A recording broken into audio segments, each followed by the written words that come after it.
देखिए, निश्चित रूप से कुछ लोग फर्स्ट टाइम हमारे साथ जुड़ रहे हैं। आज के सेशन में आप जब ज्वाइन कर रहे हैं तो आपके मन में अवश्य होगा कि हम वैदिक ज्योतिष सीखना चाहते हैं। आगे से पूरी। देखिए, निश्चित रूप से आप लोग ऐसा विश्वास रखते हैं कि आपको वैदिक ज्योतिष सीखना चाहिए, और मैं भी कहता हूं निश्चित रूप से सीखना चाहिए। वैदिक ज्योतिष एक महान विद्या है। ये विद्या परमात्मा जिस पर मेहरबान होते हैं उसके जीवन में ही प्रकट होती है। कई बार ऐसा भी होता है कि हम ज्योतिष सीखने के लिए घर से तो निकलते हैं, पर हमारे कुछ ग्रह स्थितियां ऐसी बनती हैं कि हर व्यक्ति गुरु हम्म। के पास पहुंच करके भी ज्योतिष सीख नहीं पाता। ज्योतिष एक अथाह सागर है। उसमें तो हम सब लोग डुबकी लगाएंगे ही, पर मैं बात आगे बढ़ाऊं इससे पहले ही प्रकट कर देता हूं। आज हम जो टॉपिक लेकर के आए हैं वो सभी के काम का टॉपिक है। हमारे जो इस कोर्स का नाम ही है basic course to advance course, यानी बेसिक एस्ट्रोलॉजी से आरंभ करेंगे और उसको एडवांस लेवल तक लेकर के जाएंगे। आज की के इस सेशन में भी यही काम हम करने जा रहे हैं, और टॉपिक है अपना प्रोफेशन कैसे चुन सकते हैं। आप बेशक नए हैं, आप बेशक एस्ट्रो पाठशाला से फर्स्ट टाइम जुड़े हैं, पर यदि आपने शांति बना करके एंड तक हमारे साथ बने रहे तो निश्चित रूप से आज आपको काफी चीजें सीखने को मिल सकती हैं। पर डिपेंड्स ऑन योर पेशेंस। और इस एक वर्ष से अधिक के इस कोर्स में हम आपको क्या क्या सिखाएंगे ये भी मैं आपको बताऊंगा। जो बिल्कुल नए हैं उनके लिए मैं एक छोटा सा इंट्रोडक्शन दे दूं। एस्ट्रो पाठशाला 25 वर्ष पुरानी संस्था है और 20 वर्षों का अनुभव है टीचिंग का। कोरोना काल से हम लोग ऑनलाइन आए और जूम मीटिंग के माध्यम से हमने देश के विभिन्न क्षेत्रों में लोगों को जूम मीटिंग के माध्यम से, और इसमें कुछ विदेश के भी लोग, हमारे एनआरआई लोग भी शामिल हुए, और 3,000 से ज्यादा स्टूडेंट अब तक ज्योतिष सीख चुके हैं। जो छोटे छोटे कोर्सेज हमारे चले, जो कि एक वर्कशॉप होती हैं 3 दिन की, 7 दिन की, उन स्टूडेंट को इस संख्या में काउंट नहीं किया गया है। ये जो भी बड़े बड़े कोर्सेज चले हैं उन संख्या को ही मैं बता रहा हूँ। और आपको जान करके खुशी होगी कि हमारी अपनी ऐप भी है, वो भी एस्ट्रो पाठशाला के नाम से ही हमारी ऐप है। एस्ट्रो पाठशाला ऐप के माध्यम से भी देश और विदेश के बहुत सारे ज्योतिष प्रेमी ज्योतिष सीखने का कार्य कर रहे हैं, और ये संख्या 10,000 से भी ज्यादा है। ये हमारे लिए एक प्रशंसा का विषय तो हो सकता है, पर साथ में ये हमारी जिम्मेवारियों को भी बढ़ा देता है। जिम्मेवारी है अच्छा कंटेंट देने की, जिम्मेवारी है और अच्छे ढंग से आपको पढ़ाने की। ये जो कोर्स हम आपके सामने लेकर के आए हैं, ये वेल डिजाइंड कोर्स है। सब्जेक्ट को बहुत अच्छे तरीके से एनालाइज किया गया है, उस कंटेंट को बनाया गया है और ये प्रयास किया गया है कि ज्यादा कंटेंट देना है, वो भी कम प्राइस में। मतलब पूरे इंडिया लेवल में हमारे मुकाबले में इतने कम प्राइस में इतना अच्छा कंटेंट कोई नहीं दे रहा। ये इस समय हमारी मार्केटिंग टीम ने इस बात का लिखा है और मैं लिख करके लेके आया। और जो लोग पुराने हैं वो तो जानते ही हैं, नए लोगों के लिए भी मैं बता देता हूं, हमारा कोर्स इजी टू अंडरस्टैंड रहता है, सिंपल लैंग्वेज में। जो भाषा आप और हम समझते हैं उसी लैंग्वेज में आपको पढ़ाया जाएगा। तो निश्चिंत रहें, ऐसा नहीं होगा कि मैं इंग्लिश बोलने लग जाऊं, या ऐसा भी नहीं होगा कि मैं इतनी शुद्ध हिंदी बोलने लग जाऊं कि आपको समझ में ना आए। तो उन दोनों चिंताओं से आप लोग मुक्त हैं।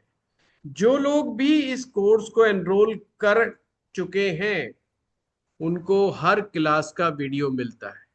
आप में से बहुत सारे पुराने लोग कहेंगे गुरुजी ये सब बातें हमें पता है, ये आज आप क्यों बता रहे हो? ये इसलिए बता रहे हैं क्योंकि मेरे पास डाटा आया है, बहुत सारे नए विद्यार्थी हमारे साथ इस समय फर्स्ट टाइम आए हैं। इसलिए मुझे सब बातें क्लियर करनी पड़ रही हैं कि भाई ये मैं सब क्लियर कर दूं। अदरवाइज उनको ये ना हो कि साहब ये ऐसा कैसे होगा और वैसा कैसे होगा। तो हर क्लास का रिकॉर्डिंग आपको मिलेगा ही मिलेगा। अक्सर स्टूडेंट सोचता है कि अगर मैं क्लास उस दिन नहीं ले पाया तो फिर क्या होगा। निश्चिंत रहें, रिकॉर्डिंग आपको मिल जाएगी, उसके पीपीटी, क्लास के नोट्स, ये भी आपको मिलेंगे। और साथ में मिलेंगे ज्योतिष का लाइफ चेंजिंग सेशंस, जो आपको बताएगी कि किस तरह से हम ज्योतिष सीख करके अपने लाइफ में परिवर्तन लेकर के आ सकते हैं। ज्योतिष का प्रैक्टिकल एस्पेक्ट क्या हो सकता है, एक उदाहरण तो आज के सेशन में ही मिलने वाला है कि कितनी छोटी सी चीज के द्वारा हम कितने से बड़े टॉपिक को हम बहुत आसानी से समझ सकते हैं। तो आप इस चीज में धैर्य बना करके रखें और हमारे साथ बने रहें। चलिए आज का हम सेशन अब यहाँ से आरंभ करते हैं। आप कॉपी पेन लेकर के बैठिए, जो भी नई चीज लगे आपको उसको नोट कीजिएगा। हम लोग नोट्स देंगे पर आप अपने नोट्स से हम बनाइए, क्योंकि हम लोग कुछ नियम अपने विद्यार्थियों को जरूर अवश्य बताते हैं जिनसे विद्यार्थी ज्योतिष अच्छी तरह से सीख पाता है। ज्योतिष में बहुत सारे टॉपिक हमारे जीवन से रिलेटेड है, पर सबसे ज्यादा जो टॉपिक देखा जाता है वो दो है। एक हमारा कैरियर और एक हमारी मैरिज और रिलेशनशिप। उसके बाद फिर तीसरा चौथा नंबर कईयों के आते चले जाते हैं। पर कैरियर को चूज करना, प्रोफेशन को चूज करना, ये हमारे लिए एक बड़ा सिरदर्द होता है। और नए विद्यार्थियों के लिए भी ये टॉपिक बड़ा डिफिकल्ट होता है। कभी कभी तो प्रैक्टिशनर एस्ट्रोलॉजर के लिए भी ये चीज समझा पाना कि कौन सा प्रोफेशन हमें ज्वाइन करना चाहिए, इसको समझना मुश्किल हो जाता है। कुछ लोग कैमरे को अगर ऑफ रखना चाहते हैं तो वो उनकी इच्छा है, पर हम कैमरे को ऑन करना बड़ा अच्छा समझते हैं। इससे पता चलता है कि अवश्य ही व्यक्ति ज्योतिष सीखना चाहता है। अदरवाइज हम ये मानते हैं सिर्फ आज का टाइम पास करने आया है, आज की इवनिंग को बस ऐसे एंजॉय कर रहा है कि कुछ सुन लेते हैं तो ठीक है। तो आप लोग कैमरा ऑन करके रखेंगे तो अच्छा रहेगा। हमारा टॉपिक है अपना प्रोफेशन कैसे चुने। सनातन धर्म में बड़ा ही एक प्यारा कसम कंसेप्ट है, और वो कंसेप्ट है वर्ण व्यवस्था का, जिसे अक्सर बहुत गलत माना जाता है कुछ लोगों के द्वारा। पर जब ये ऋषियों ने लिखा तो उसका बहुत गूढ़ गंभीर रहस्य थे। वर्ण व्यवस्था नाम हमारे सामने ही आता है तो दिमाग में आता है कि निश्चित कोई जाति व्यवस्था की बात चल रही है, परंतु ऐसा कतई नहीं है। हमारे पूरे समाज को चार वर्ण में विभक्त किया: ब्राह्मण, क्षत्रिय, वैश्य और शूद्र। ये जो वर्ण होते हैं, ये वर्ण उनके गुणों और उनके कार्यों के अनुसार ही विभक्त होते हैं। अब आज एक मजेदार बात समझने को मिलेगी। आपकी जन्म पत्रिका आपको बताती है कि आपकी वास्तविक जाति क्या है, आपका वास्तविक वर्ण क्या है। अब मेरा एग्जाम्पल, जैसे मैं अपना एग्जाम्पल लूं, तो मैं कहूं कि भाई मेरा वर्ण क्या है, तो आप सभी बोलेंगे जी गुरुजी आप जो है ब्राह्मण हैं और ब्राह्मण कुल में आपने जन्म लिया है। पर हो सकता है जन्म पत्रिका के अनुसार ये बात गलत साबित हो जाए। तो आज मैं आपको बताऊंगा, आप सभी लोग अपनी अपनी कुंडली से ये समझने में कामयाब आएंगे होंगे कि आपका जन्म कौन से वर्ण का है, और उसी से हम अपना काम, अपना प्रोफेशन, अपना कैरियर, ये सब चीज जब इनका चुनाव करेंगे तो हमें बड़ी आसानी होगी, इसी ही वर्ण व्यवस्था की वजह से। अगर हमें नहीं पता चले कि हमारा वर्ण क्या है, तो हमें ये भी नहीं पता चलेगा हमारा वास्तविक गुण क्या है। हर इंसान अपने गुणों के अनुसार ही काम करना पसंद करता है। अब ये बात सिर्फ सूत्र है कि गुणों के अनुसार ही काम करना पसंद करता है, पर जरूरी नहीं कि वो ये करे ही करे। कुछ लोगों में बहुत अच्छे क्रिएटिव गुण होते हैं, किसी में कला का गुण होता है, किसी में वाद्य यंत्र बजाने का गुण होता है, कोई बहुत अच्छा सिंगर होता है, कोई बहुत अच्छा पेंटर होता है, पर वो काम बेचारा क्लर्क का कर रहा होता है। कोई कैमरा पकड़ रहा होता है, कोई वीडियो एडिटिंग का काम कर रहा होता है। और कहा ये जाता है क्या करें, हमें रोजगार नहीं मिल रहा।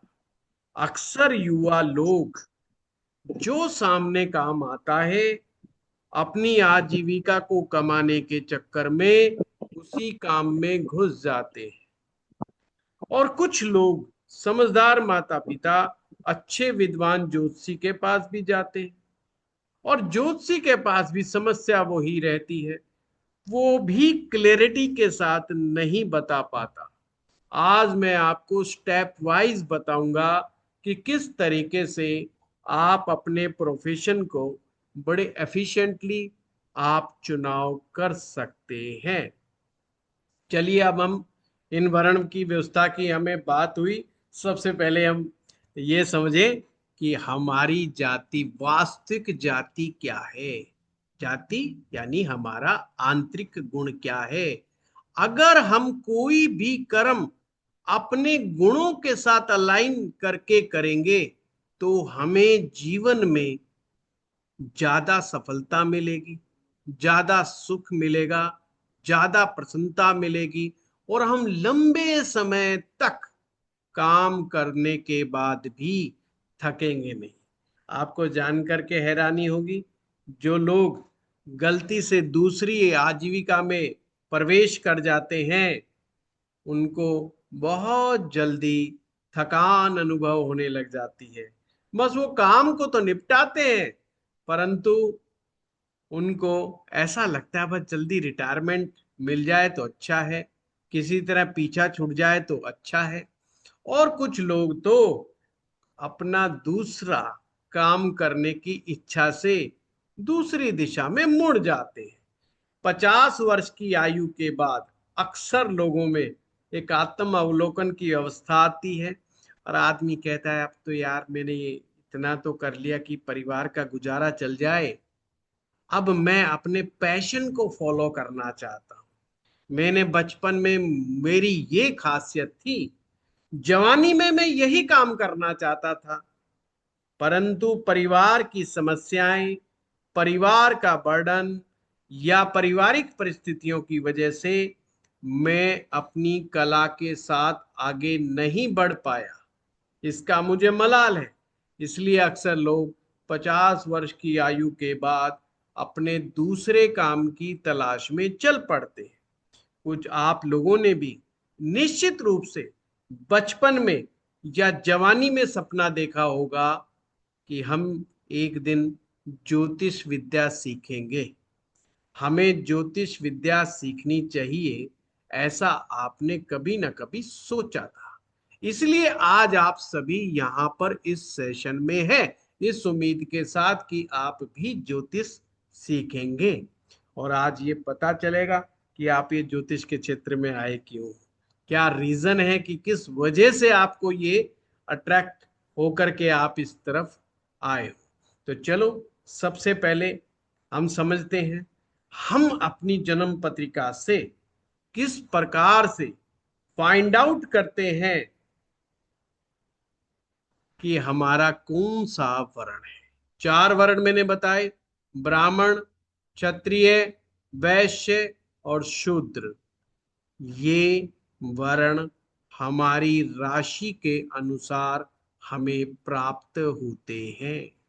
अब आप कहेंगे, बहुत सारे लोग कहेंगे ये शायद कुछ लोगों को पता हो, हमारे पुराने स्टूडेंट्स को, पर जो लोग नए हैं, और आपको जान करके हैरानी होगी कि ये वर्ण से क्या क्या कमाल की चीजें चल सकती हैं, क्या प्रैक्टिकल चीजें पता चल सकती है। ये किसी जमाने में मैंने ये टॉपिक कोरोना काल में जब मैंने बेसिक ज्योतिष पढ़ाया था, जब एक बार करवाया था, पर वो डिटेल से नहीं था। आज मैं इसकी पूरी डिटेल आपको समझाने वाला हूं। देखिए, आपको अपनी जन्म पत्रिका में देखना है कि आपका चंद्रमा किस राशि में बैठा है। जो लोग खोल सकते हैं वो अपनी अपनी जन्म पत्रिका खोल लें साइड में, और ताकि आपको समझ आ जाए कि आपका वर्ण कौन सा है।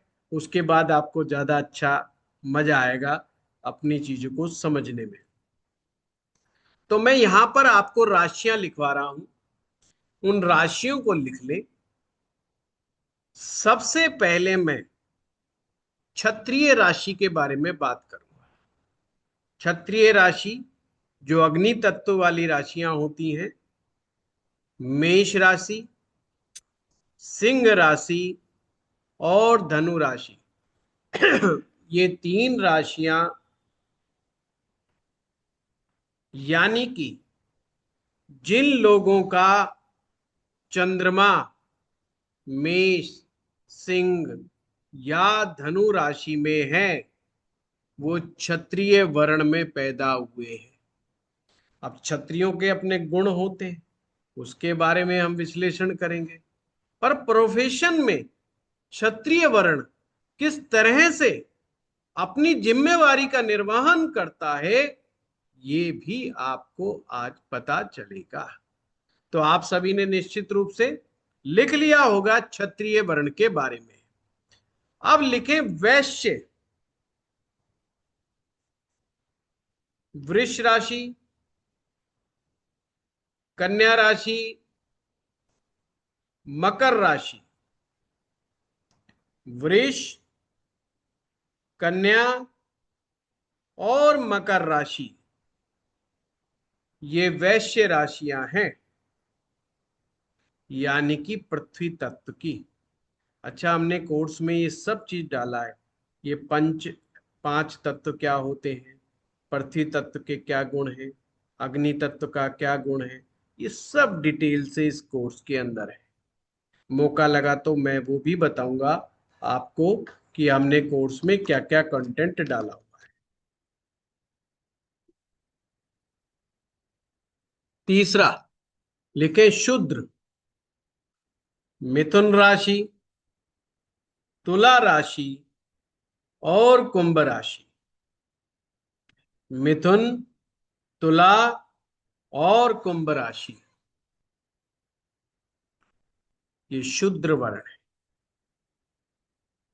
अब आता है ब्राह्मण।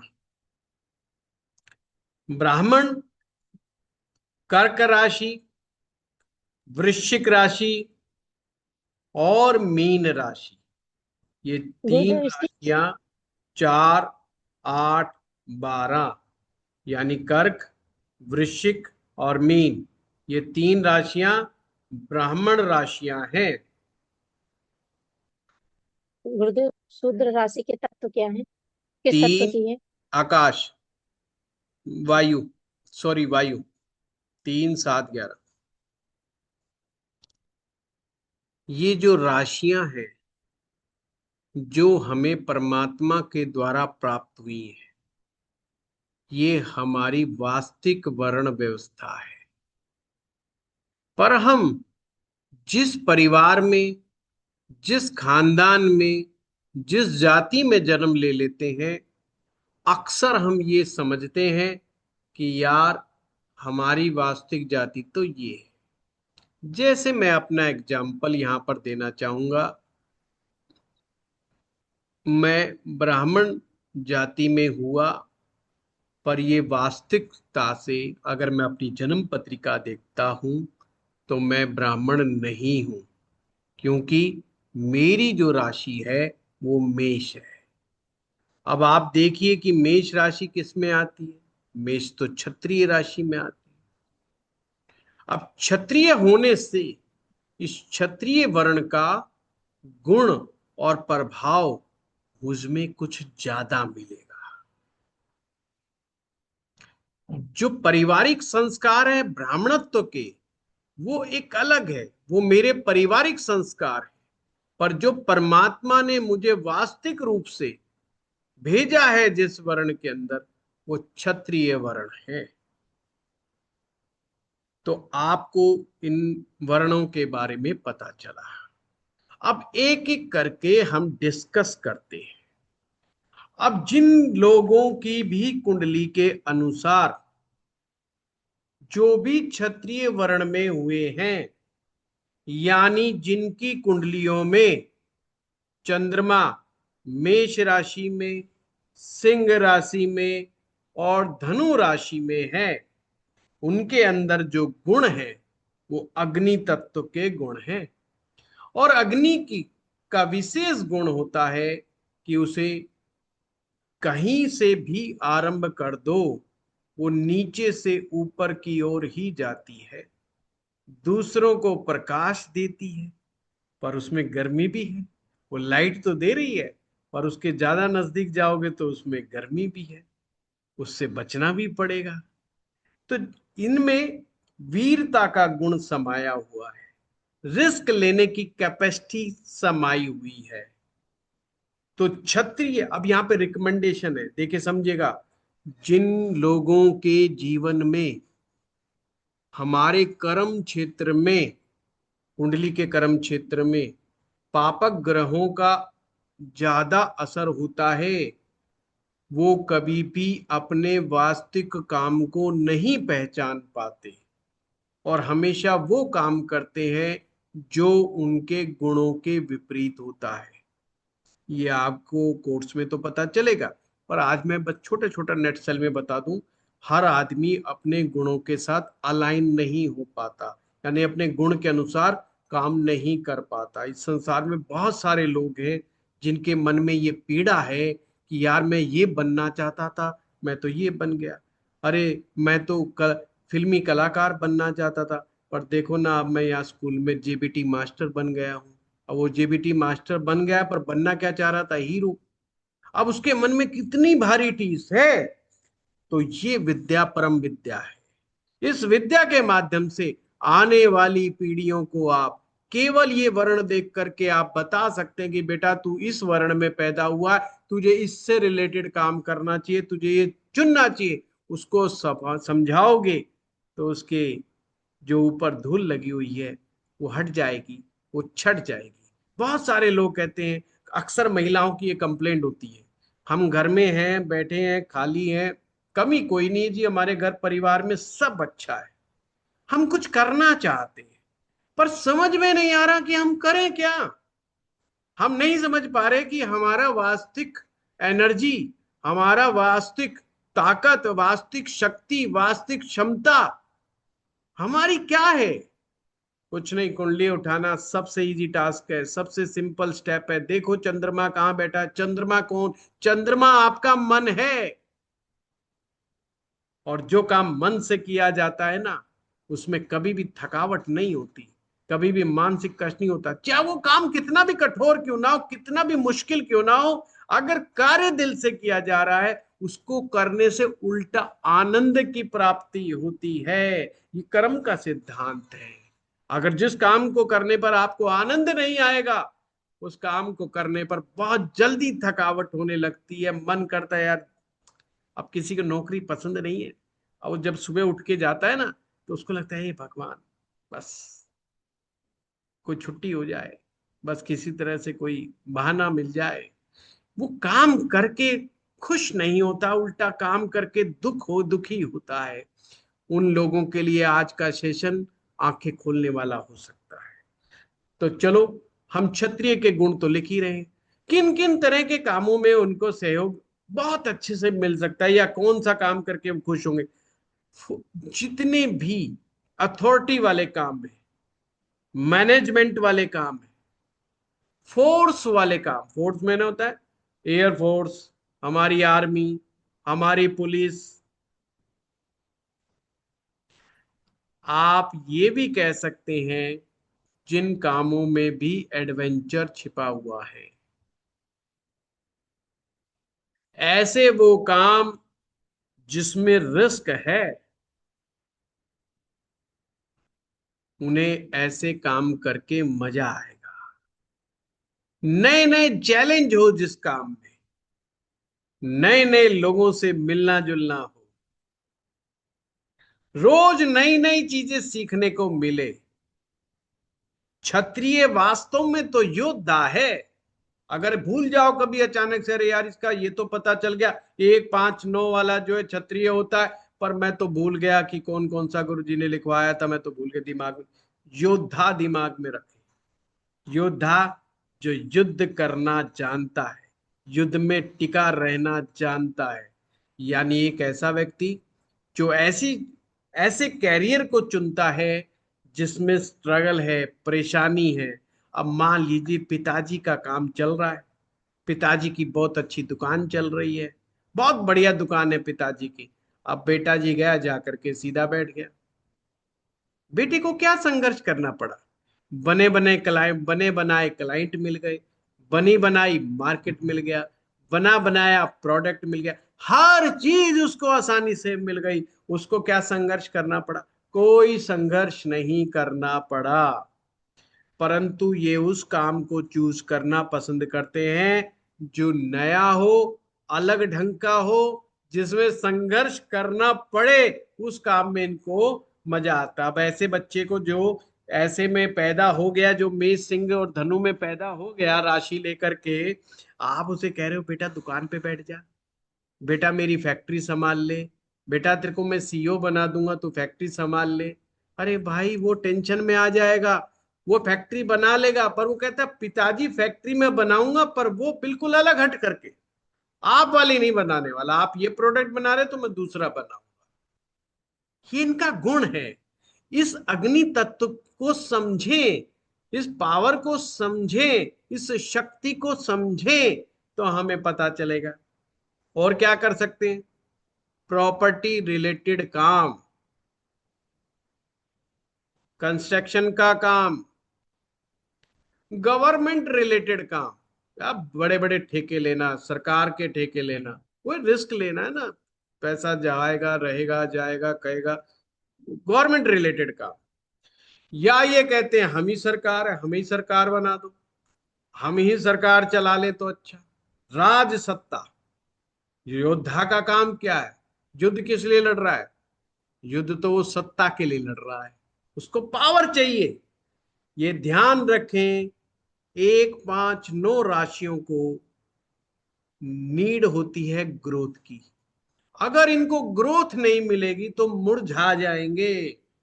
अगर आपने अपने यहाँ पर कोई एम्प्लॉय रख लिया है और 1 5 9 का है, हाँ तो हर 6 महीने में प्रमोशन देते रहिएगा, नहीं भाग जाएगा, नहीं टिकेगा।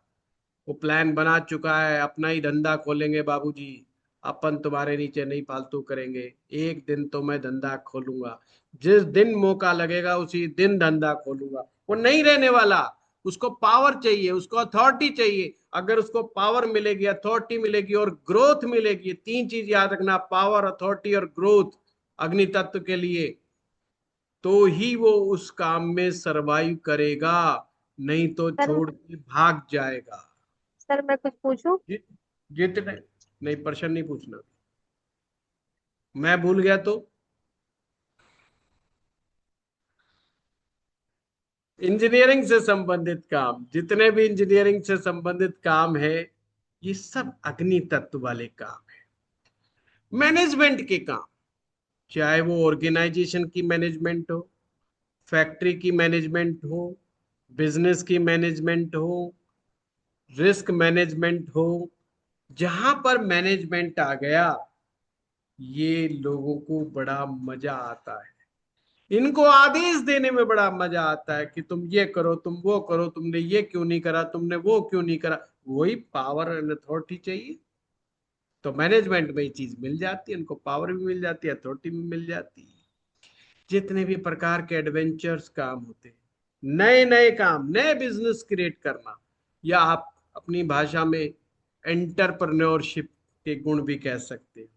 ये रियल एंटरप्रेन्योरशिप वाले गुण होते हैं। सबसे ज्यादा स्टार्टअप खड़े करने में इनके दिमाग में सबसे पहला आइडिया आता है, नया स्टार्टअप खड़ा कर देते हैं। चलो जी छोड़ो, क्योंकि रिस्क लेने की तो कैपेसिटी इनमें बहुत है। ये अक्सर अपने आप को ओवर रेटेड मान के चलते हैं। अगर अच्छा हम तो बहुत कुछ कर सकते हैं, बस मौका मिलना चाहिए।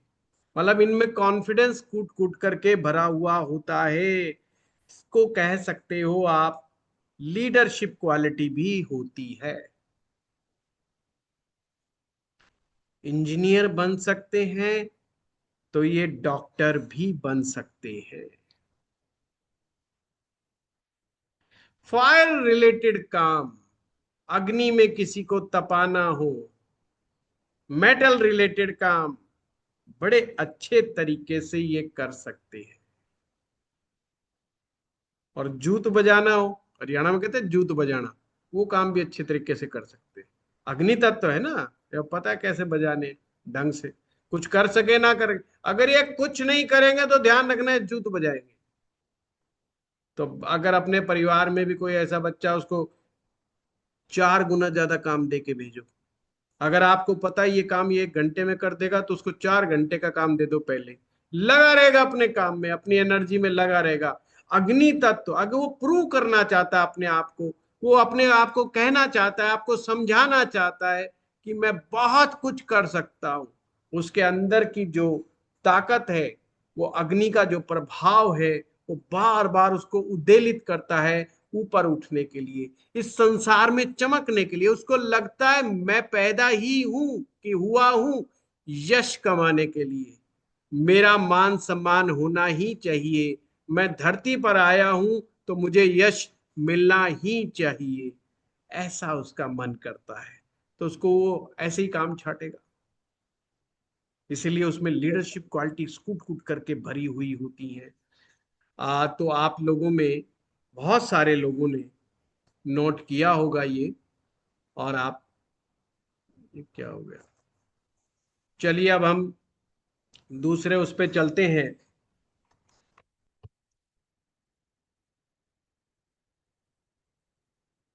क्षत्रिय के बाद हम लोग चलेंगे सीधा वैश्य पर। वैश्य 2 6 10, वैश्य शुद्ध व्यापारी। शुद्ध बनिया। बनिए को हमारे देश में व्यापारी से, व्यापारी मीन्स बनिया, यानी जिसे व्यापार करने की कला आती है। अब आप कहेंगे जी व्यापारी तो वो होता है जिसमें रिस्क लेने की कैपेसिटी होती है। नहीं, व्यापारी वो होता है जो रिस्क को समझता बहुत अच्छे तरीके से। रिस्क तो अग्नि तत्व वाला ले लेता है, बेवकूफी में ही ले लेता है। वो उछल के कहाँ कूद के पड़ जाएगा कोई भरोसा नहीं, बस उसको तो करना है। वो रिस्क असेसमेंट नहीं कर पाता। परंतु ये पृथ्वी तत्व वाले जो वैश्य कैटेगरी में आते हैं, ये रिस्क को बहुत अच्छे से पहचानते हैं। इनके जीवन का ध्येय ये होता है सिक्योरिटी एंड स्टेबिलिटी। वो जीवन में आते कहते हैं हमें सिक्योरिटी चाहिए, स्टेबिलिटी चाहिए, और बाकी चीज सब बाद में देखेंगे। जहां मुझे रिस्क नहीं चाहिए, जहां मैं ऐसे ऐसे हो जाऊं, वो सब मुझे नहीं करना। मुझे जीवन में उतार चढ़ाव नहीं चाहिए। इसलिए वो अपने जीवन में इतना पैसा चारों तरफ इकट्ठा कर देते हैं ना, कि उनको सिक्योरिटी के चलते, कि जीवन में कितनी बड़ी आपदा आ जाए, कितनी बड़ी परेशानी आ जाए, जो समस्या धन से जिसके साथ मैं फाइट कर सकता हूं, धन की ताकत से मैं फाइट कर सकता हूं, धन की कमी मेरे पास नहीं रहनी चाहिए।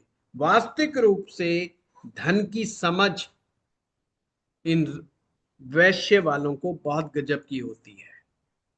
अपनी जीवन की शुरुआत बहुत धीरे से करते हैं, बहुत छोटे से भी कर देते हैं, बहुत छोटे से छोटे स्तर से कर देते हैं। टेबल वर्क टाइप जॉब, इनको कोई जॉब मिल जाए, गवर्नमेंट जॉब मिल जाए तो कहेंगे वाह जी वाह, बट बहुत ही बढ़िया। इन्वेस्टमेंट करने में इनको बड़ा मजा आता है, पर वही वाली बात, पूरा रिस्क देख लेंगे। जहां पर इनको सिक्योरिटी लगेगी वहीं पर ये इन्वेस्टमेंट करते हैं। लेन देन के बड़े भारी एक्सपर्ट होते हैं, पक्के मुनीम जी टाइप के होते हैं। क्या लिया क्या दिया, हर तरह का हिसाब किताब करने में सक्षम होते हैं। अद्भुत विश्लेषण क्षमता इनमें होती है। धैर्यवान बड़े होते हैं। चार्टेड अकाउंटेंसी, जो लोग इस वैश्य में आते हैं, उनको अकाउंट से रिलेटेड काम, बैंकिंग से रिलेटेड काम, सीए से रिलेटेड काम, कंपनी सेक्रेटरी से रिलेटेड काम, कंपनी खोलना, किसी भी प्रकार का अकाउंट्स का काम देखना, सेल्स और मार्केटिंग का काम करना, प्रोडक्ट को खरीदना बेचना, ये सारे के सारे गुण इस वैश्य के अंदर रहते हैं, वैश्य वर्ण के अंदर रहते हैं। ये लोग अक्सर सोचते हैं हम अपने व्यापार को कई जगह फैला दें। इनके ख्वाब में आता है आज एक दुकान खोली है, पर आगे मैं 50 खोलूंगा। शुद्ध व्यापारी वही है। ये ध्यान रखना, जो आदमी रोज सुबह आता है, स्टर ओपन करता है, रात को स्टर बंद करके चला जाता है, वो एक मामूली दुकानदार है, वो व्यापारी नहीं है। व्यापारी वही है जो एक से ज्यादा दुकानें जिसके पास है, जिसके यहाँ नौकर चाकर दुकानों को संभाल रहे हैं, वो मैनेजर रखता है, नौकर चाकर रखता है, मैं इन सबको मैनेज करने के लिए हर चीज के लिए एक आदमी रखता है, और ऊपर से खुद सबको मैनेज करता है, ध्यान पूर्वक धंधे को समझता है। कौन सा प्रोडक्ट लेके आना है, किस प्रोडक्ट को आगे लेकर के जाना है, किसकी मार्केटिंग करनी है, किस बाजार में जाके अपने प्रोडक्ट को बेचना है, उसकी खोजबीन ये बड़े अच्छे तरीके से करते हैं। विदेश का इनको बड़ा चाव होता है कि हम अपने व्यापार को ले जाएं और विदेश में ले जाएं। इंपोर्ट एक्सपोर्ट का से रिलेटेड काम करने में इनको बड़ा मजा आता है। एक लाइन में कहें, जहां भी इनको अपॉर्चुनिटी दिखाई देती है वहीं पर सेटल हो जाते हैं। आप अफ्रीका में ऐसे ऐसे देश सुनोगे, वहां पर भी अपने इंडियंस रहते हैं, पर सब व्यापारी। कुछ ही कंट्री ऐसे हैं जहां लोग, हमारे लोग नौकरी करने जाते हैं, पर बहुत सारे लोग व्यापार करने के दृष्टिकोण से जाते हैं। और व्यापारी कभी भी देश की सीमाओं को नहीं देखता, वो सीमा पार कर जाता है, वो लिमिट्स क्रॉस कर जाता है, और अपने व्यापार को चारों तरफ फैलाता है। अगर ये बड़ा काम नहीं कर सकते तो ये डेली नीड्स की चीजों का बेचने का काम शुरू कर देते हैं, मतलब दुकानदारी बड़ी अच्छी करने लग जाते हैं ये। और उसमें डेली नीड्स का काम, जो किराना स्टोर टाइप की दुकानें, अनाज का काम, खेती का काम, खुद नहीं करेंगे किसानी, पर अनाज का लेन देन बड़े अच्छे से कर सकते हैं। दूध का, कपास का, मोती का, रतन के व्यापारी, रतन का, जेमस्टोन्स का काम ये बड़े कुशलता के साथ कर सकते हैं। इनका माइंडसेट प्रॉफिटेबिलिटी का माइंडसेट होता है। तो बड़ा सिंपल है, एक प्रकार से इनके साथ भी ग्रह जुड़े हुए हैं, उस पे भी चर्चा होगी। चलो अब आते हैं हमारे शूद्र वर्ण पर। फिर से मैं कहूंगा, इसका जाति से कोई लेना देना नहीं, जो हमारे समाज में जातियां हैं उनसे कोई लेना देना नहीं है। और आज से जो हम देख रहे हैं, कुंडली जब देखेंगे पता चलेगा हमारी तो जाति बदल गई। ये क्या हो गया है? हम कुछ का कुछ समझ रहे थे, आज तो कुछ का कुछ ही हो गया है। ब्राह्मण शूद्र हो गया, शूद्र ब्राह्मण हो गया है? तो इसलिए हमारे जो सनातन में ये जो परंपरा बनी थी, ये शुद्ध रूप से गुण और कर्म, इन दो चीजों के कारण ही की थी। कोई भी व्यक्ति कभी भी कुछ भी हो सकता है, अपने गुणों से, अपने स्वभाव से, अपने संस्कारों से। अगर किसी को लगता है वो ब्राह्मण श्रेष्ठ है और वो ब्राह्मण बनना चाहता है, बन सकता है, बिल्कुल बन सकता है। कोई कुछ नहीं कह सकता आपको। सिर्फ ब्राह्मणों के गुण को अडॉप्ट करना पड़ेगा और आपको जीवन वैसा जीवन व्यतीत करना पड़ेगा, ब्राह्मण हो जाओगे, उसमें कोई ऐसी कोई खास बड़ी बात नहीं है। शूद्र का, अब यहां पर जैसे ही मतलब आता है कि शूद्र का मतलब सेवा कार्य। अरे भाई, सेवा कार्य तो दुनिया भर के सेवा कार्य, बड़े बड़े लोग सेवा कार्य कर रहे हैं। पर चलो, उससे पहले समझते कौन कौन सी राशि वाले इन सेवा कार्यों के अधीन आते हैं। मिथुन राशि, तुला राशि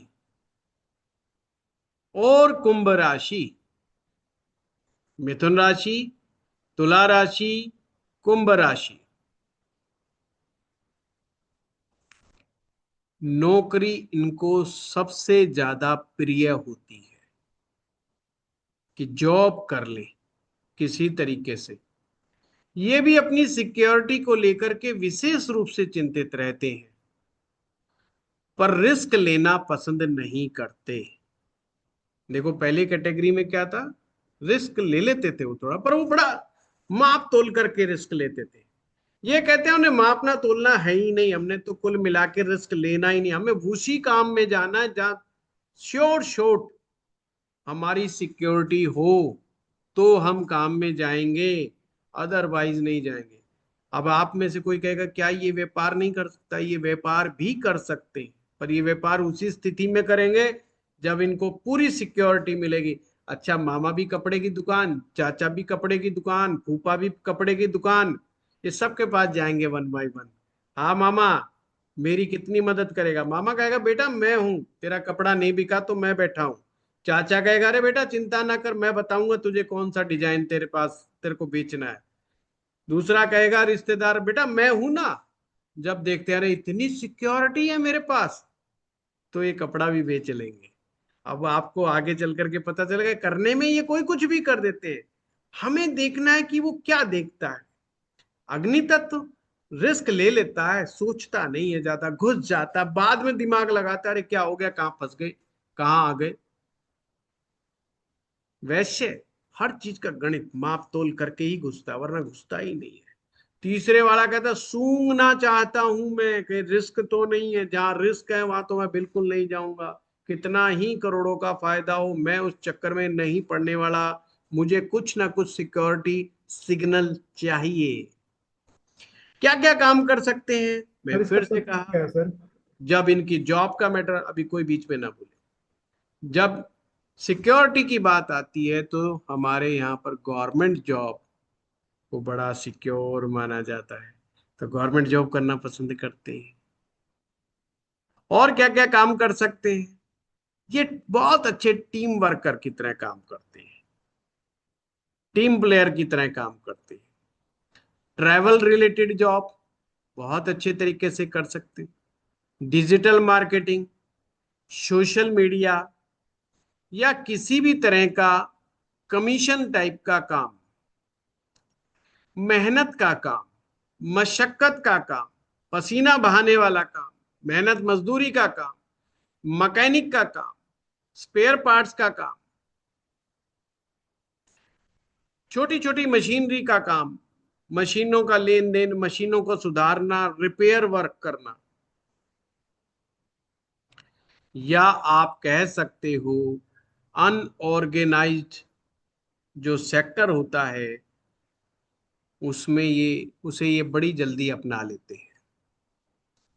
टेक्नोलॉजी से रिलेटेड काम, टेक्नीशियन का काम, किसी भी तरह का छोटे से छोटा काम, इनकी क्या खासियत होती है, छोटे से छोटा काम करने में भी इनको किसी प्रकार की कोई आपत्ति नहीं होती।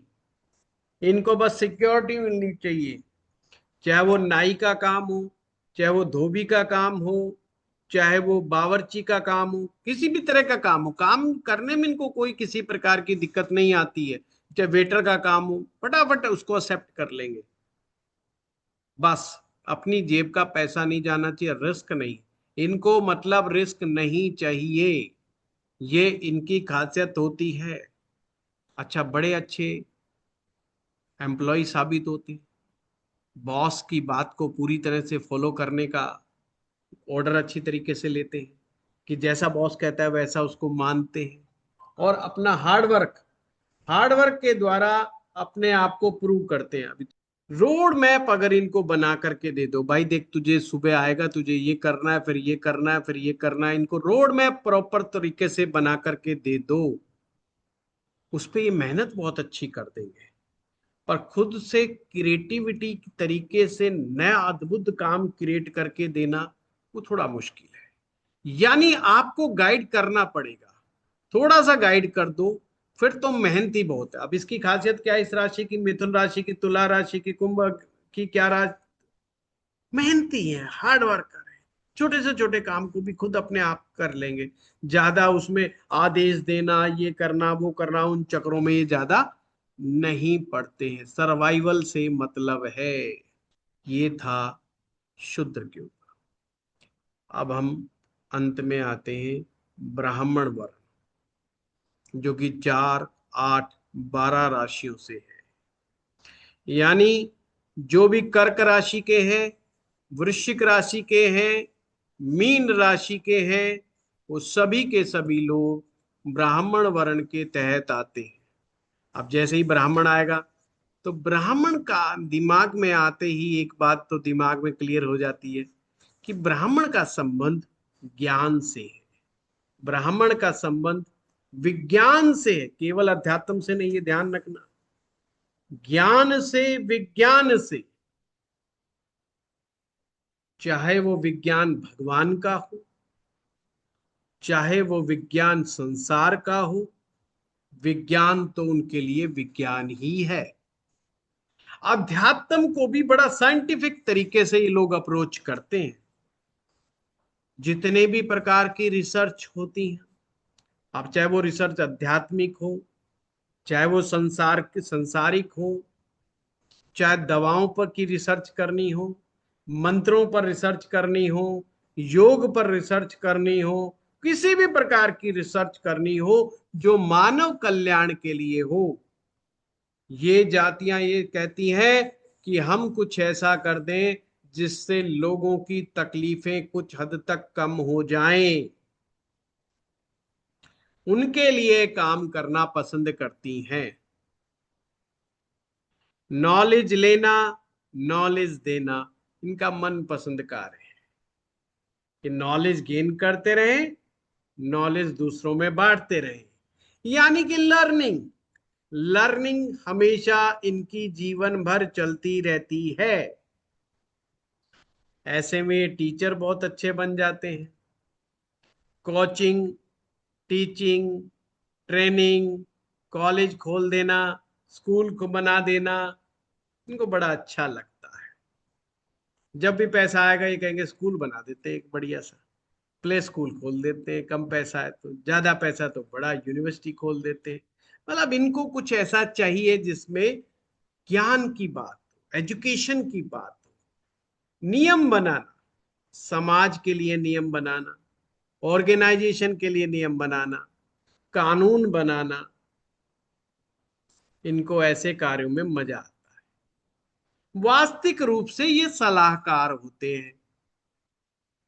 किसी भी तरह की नॉलेज का प्रचार प्रसार करना, मनोविज्ञान इनका प्रिय सब्जेक्ट होता है, यानी साइकोलॉजी। काउंसलर बहुत अच्छे होते हैं, मीन्स काउंसलिंग का काम इन्हें बड़ा पसंद रहता है। बुक लिखना, प्रवचन देना, वास्तुकार होना, ज्योतिष सीखना, ज्योतिष सीखना या वास्तु सीखना, मेडिटेशन, योगा, इन चीजों में इनकी विशेष दिलचस्पी होती है। अब आपको चारों वर्ण हमने बता दिए। कुछ गुण तो आपको प्राप्त होंगे आपके वर्ण से। जो आपका लगन है, यानी जिस भी राशि का आपका लगन है, वो भी आप में कुछ गुण समाहित कर देगा। तो मैं कहूंगा दोनों को मिला लो। तो दोनों को देखो कि कॉमन क्या निकल करके आता है, उसमें आपका इंटरेस्ट जरूर आपको देखने को मिलेगा। वैसे तो इसका एक बड़ा प्यारा सा सूत्र भी है, मैं आपको समझा देता हूं। राशि से तो आपको पता लगा कि मेरा कौन सा वर्ण है। जैसे कि आपने देखा कि यार ये तो क्षत्रिय वर्ण का व्यक्ति है, उसी समय देखो कि इसका लगन का स्वामी, कुंडली का लगन का स्वामी। अच्छा, जिसे ये लगन का स्वामी नहीं समझ में आया है, जो बिल्कुल नए हैं, तो चिंता ना करें, है, बड़े ध्यान पूर्वक सुनते रहें, क्योंकि आगे चल करके ये सूत्र आपको बड़े अच्छे से समझ में आ जाएगा। यानी कि लगन का स्वामी किस भाव में बैठा है, वो भाव जिस चीज से भी रिलेटेड है, कुछ गुण उसका भी उठा लेना चाहिए। सबसे ज्यादा गुण किसका रहेगा? जो आपको वर्ण व्यवस्था के द्वारा जो आपको मिला है, जो आपका चंद्रमा द्वारा मिला है। फिर गुण किसका मिलेगा? लगन का। और गुण किसका मिलेगा? लग्नेश जिस स्थान पर बैठा हो, वो जितने जितने काम आपको बताएं, देखिए कौन सा काम आपके दिल के करीब है। फिर भी कंफ्यूजन रह गया कि साहब आपने काम तो बहुत सारे बता दिए, पर मैं तो कंफ्यूज हूं कि नौकरी करूं क्या व्यापार करूं। काम तो आपने बहुत सारे बता दिए, भाई मैकेनिक का कर लो, टीचिंग का कर लो, व्यापार कर लो। कंफ्यूज हूं, क्लियरिटी नहीं है कि राइट बताओ कि नौकरी करूं कि व्यापार करूं। तो इसका भी सिंपल सा कंसेप्ट है। नौकरी के लिए शनि को पकड़ लो, व्यापार के लिए बुध को पकड़ लो। सिर्फ दो ग्रहों का कंपैरिजन करना है, विश्लेषणात्मक अध्ययन करना है शनि का और बुध का। यानी कि दोनों ग्रहों का बलाबल का अध्ययन करना है। अगर शनि जीत जाए तो निश्चित रूप से आप किसी भी वर्ण में हो, उस वर्ण से रिलेटेड काम को पकड़ लो, पर नौकरी पकड़ लेना। जैसे अगर आप क्षत्रिय हैं, अब क्षत्रिय में प्रॉपर्टी डीलिंग काम बता दिया। अब प्रॉपर्टी डीलिंग तो किसी भी रियल एस्टेट कंपनी में जाकर के नौकरी कर लें, और वहां पे जाके कहें मुझे तनख्वाह तो दोगे, महीने की महीने सैलरी तो दोगे, पर कमीशन लूंगा अलग से। वो कहेगा ओके डन, उसका वो वाला गुण पूरा हो गया। आप समझे? इस तरीके से आपको आगे चलना पड़ेगा। पर चलिए अभी शनि और बुध पर चर्चा करते हैं। शनि और बुध, इन दोनों ग्रहों की शक्ति का विश्लेषण आपको करना पड़ेगा। ये हम इस कोर्स के माध्यम से आपको सिखाएंगे कि किस तरीके से ग्रह का बलाबल निकाला जाता है। शनि अगर कुंडली में स्वग्रही या उच्च के हैं, केंद्र में या त्रिकोण के बैठे हुए हैं, या कुंडली के सप्तम भाव में बैठे हुए हैं और किसी भी रूप से अस्त नहीं है, तो निश्चित रूप से उनका शनि बलवान हो सकता है। मैं नहीं कह रहा हूं है ही है, हो सकता है। पर उसी शनि को नवमांश कुंडली में जाकर के भी अध्ययन करना पड़ेगा। सेम इसी तरह, क्या शनि केंद्र में बैठे हैं, क्या त्रिकोण में बैठे हैं, क्या स्वग्रही होकर बैठे हैं, या उच्च के होकर के बैठे हैं, जो भी प्राणा परिणाम मिले आप उसे डायरी पर लिख ले कि भाई शनिदेव इस स्थिति में मिले हैं। फिर आप बुध को का विश्लेषण भी बिल्कुल इसी तरह से करें कि बुध ग्रह उच्च के हैं कि स्वग्रही हैं कि केंद्र में हैं कि त्रिकोण में हैं, और फिर नवमांश कुंडली क्या कहती है। दोनों में से कोई जीता हुआ जरूर मिलेगा। जब भी आप निर्णय पर पहुंच जाएं, दोनों का विशेष अध्ययन आप कर लें, तो एक क्रॉस चेक करने की टेक्निक और भी है, वो है सर्वाष्टक वर्ग सिस्टम। अब बहुत सारे लोग कहेंगे कि यह सर्वाष्टक वर्ग क्या है। हमारे YouTube चैनल पर सर्वाष्टक वर्ग के 2 से 3 वीडियो दिए हुए हैं, पर हम आपको इस कोर्स इसमें भी आपको ये सब बताएंगे। मैं एंडिंग स्टेज पर पहुंच जाऊं, मोटा मोटा आपके सामने मैं ये रख देता हूं कि जो जो हम लोगों ने इस कोर्स में कंटेंट डाला है। मैं बहुत डिटेल में नहीं जाऊंगा, शॉर्टकट में बताऊंगा। ज्योतिष के बारे में बताया है, कर्म विज्ञान में आत्मा शरीर और मन के विज्ञान की स्टडी हम बता रहे हैं। 12 राशियां, 12 भाव, 9 ग्रह, उनके उच्च और नीच, उनकी मित्रता उनकी शत्रुता, इसमें अस्त ग्रहों को जोड़ा गया है, वक्री ग्रहों को विशेष रूप से जोड़ा गया है। ग्रह की डिग्री के ऊपर अक्सर स्टूडेंट बड़े कंफ्यूज होते हैं कि सर क्या करें, 28 डिग्री का ग्रह है, या मात्र 1 ही डिग्री का ग्रह है, या 2 डिग्री का ग्रह है, 7 डिग्री का ग्रह है। अजी इसको हम क्या समझे, डिग्री से क्या फलादेश किया जा सकता है। डिग्री आपके फलादेश करने में बहुत बहुत सहायक सिद्ध होती है। डिग्री ग्रह की ताकत को बताने वाली होती है। उसके बारे में विस्तार से हमने चर्चा करेंगे कोर्स में। और केंद्र, त्रिकोण, फणकर भाव, अपक्लिम भाव, ये सारे त्रिक भाव, उपजय भाव सब हमने इसमें दिए हुए हैं। पंच तत्व, 5 एलिमेंट्स थ्योरी, वो भी दी है। जितने प्रकार के योग, योग बनते कैसे हैं, राजयोग, नीच भंग राजयोग, विपरीत राजयोग, और जितने भी प्रकार के नकारात्मक योग हैं वो हमने उसमें डिटेलिंग नहीं की। अंगारक योग, विष दोष, जो भी नेगेटिव नेगेटिव योग हैं वो उसकी श्रेणी में आएंगे। उन्हें नकारात्मक योग का एक टाइटल बना दिया। पंच महापुरुष राजयोग, चंद्र योग, सूर्य योग, ये योगों के बारे में। दशाओं के बारे में विस्तृत चर्चा है, विषोंतरी दशाएं, कुंडली को कैसे पढ़ना। हमने एक चीज और डाली है, पंचांग ज्योतिष का कोर्स भी हमने इसमें डाल दिया है, जो कभी मैंने अलग से पढ़ाया था। पंचांग, पांचांग के जो 5 अंग हैं, तिथि, वार, नक्षत्र, योग, ये सब इसमें इंक्लूड है। करण,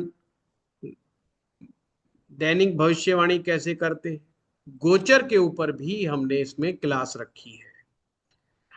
डिविजनल चार्ट्स, ये बड़े फेमस है, हमने अभी डिविजनल चार्ट्स का कोर्स करवाया था। ये इन विद्यार्थियों के लिए भी डिविजनल चार्ट्स कोर्स पूरा का पूरा डाल दिया। D3 chart, D7, D9, D10, D12, D16, D20, D24, D30, D40, 45D60 सारी वर्ग कुंडलियां इसमें विस्तृत रूप से सिखाई जाएंगी। वर्ग कुंडलियों के जो भी नियम हैं वो सिखाए जाएंगे। पितृदोष, मांगलिक दोष, काल सर्प दोष, जो भी इस प्रकार के हैं, पास्ट लाइफ डेट्स और कुंडली मिलान। मैच मेकिंग का बड़ा वो रहता है क्रेज कि मैच मेकिंग इसके अंदर हम लेकर के आए हैं। कुंडली मिलान के नियम क्या है, लड़का लड़की की जब कुंडली सामने रखते हैं तो कैसे मिलाते हैं, कैसे नहीं मिलाते। Health astrology, match making, wealth astrology और एस्ट्रो वास्तु लेके आए। बड़े स्टूडेंट कहते थे जी वास्तु थोड़ा बताओ, टुकड़ों में बताते थे। अब की बार हम इसमें एस्ट्रो वास्तु जोड़ के लेकर के आए हैं, उस पर भी क्लास लेंगे कि ग्रह और वास्तु का आपस में क्या संबंध है, वास्तविक वास्तु क्या होता है। ये तोड़ फोड़ बेतोड़ फोड़ ये सारे कंसेप्ट क्लियर होंगे। जो लोग हमसे पढ़ते हैं वो जानते हैं कितना इस मामले में हम ब्लंट बोलते हैं।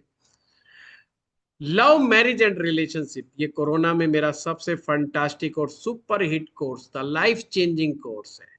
यानी मैंने टॉपिक एक रखा है बट है ये बड़ा सारा।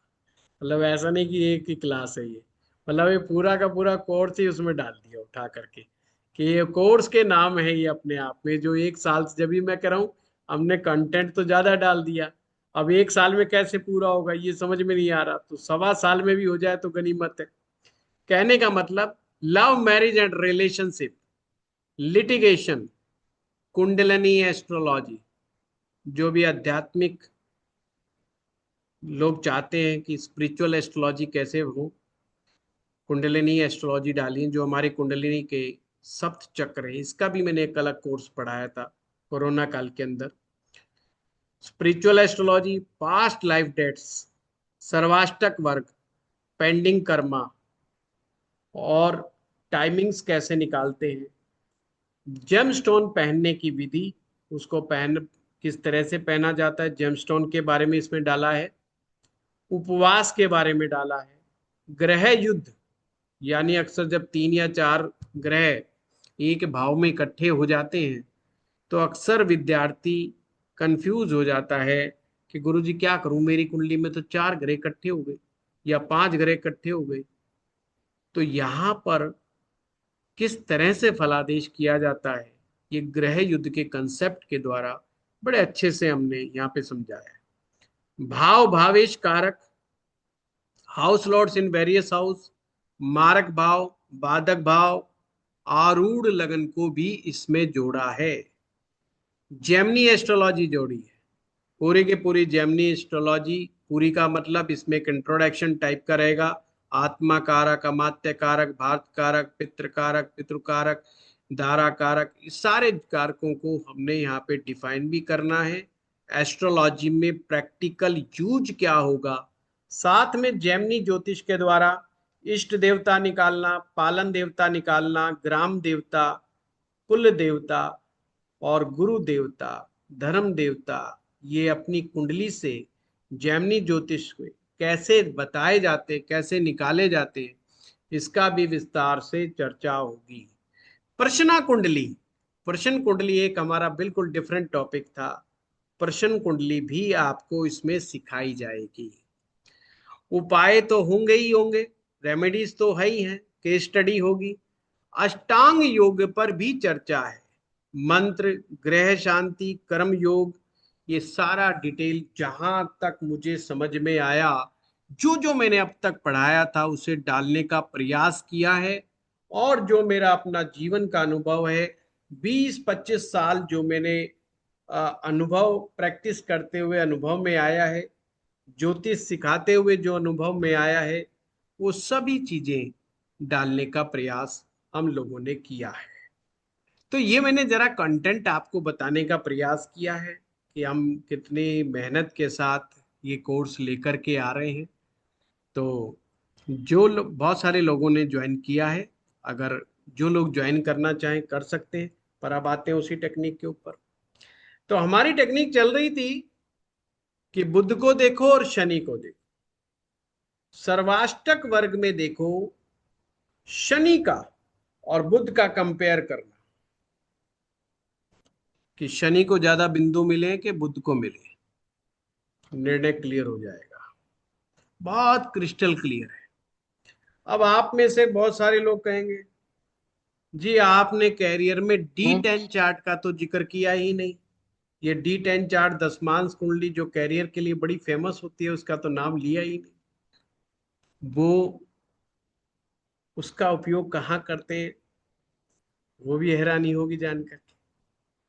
कैरियर का चुनाव करने के लिए नहीं, बल्कि जो काम आपने चुन लिया है उस काम में क्या क्या चैलेंजेस आएंगे, किस तरह का आपको एटमॉस्फेयर मिलेगा, कितनी आपको सफलता मिलेगी, ये बात D10 चार्ट से आपको पता चलती है। पर आज का टॉपिक तो इतना ही है कि हम अपने मन पसंद प्रोफेशन को किस प्रकार से चुने। हो सकता है आज के इस सेशन में आप में से कुछ लोग प्रैक्टिस करें और अचानक सटीकता तक ना पहुंचे तो चिंता ना करना। कोर्स में ये चीज डिटेल से होगी, स्टेप वाइज होगी, आप उसमें वहां पर आकर के भी इस चीज को सीख सकते हैं।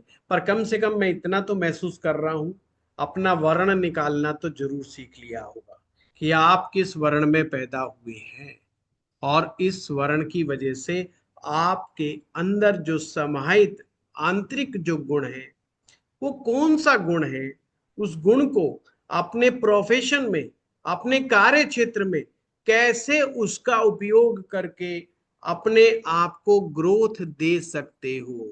कुछ बातें विशेष, कुछ कहेंगे जी कौन सा वर्ण इसमें सर्वोत्तम है, कोई भी नहीं, सारे वर्ण सर्वोत्तम है। आप किसी भी वर्ण में पैदा होकर के जिंदगी में तरक्की उन्नति कर सकते हैं और ऊंचाइयां छू सकते हैं। परमात्मा ने चारों के चारों वर्णों को विशेष अधिकार, हर एक को समानता का अधिकार दिया। ये धरती पर आकर के असमानता हो जाती है, कोई कहता मैं ऊंचा, मैं नीचा, मैं नीचा, वहां सब बराबरी है। जो जितना अंदर से अपने आप को पहचानने में कामयाब हो जाएगा, जो अपने आंतरिक गुणों को समझने में कामयाब हो जाएगा और वो कितना अच्छा उपयोग करता है, उस उतना ही कामयाब हो जाएगा।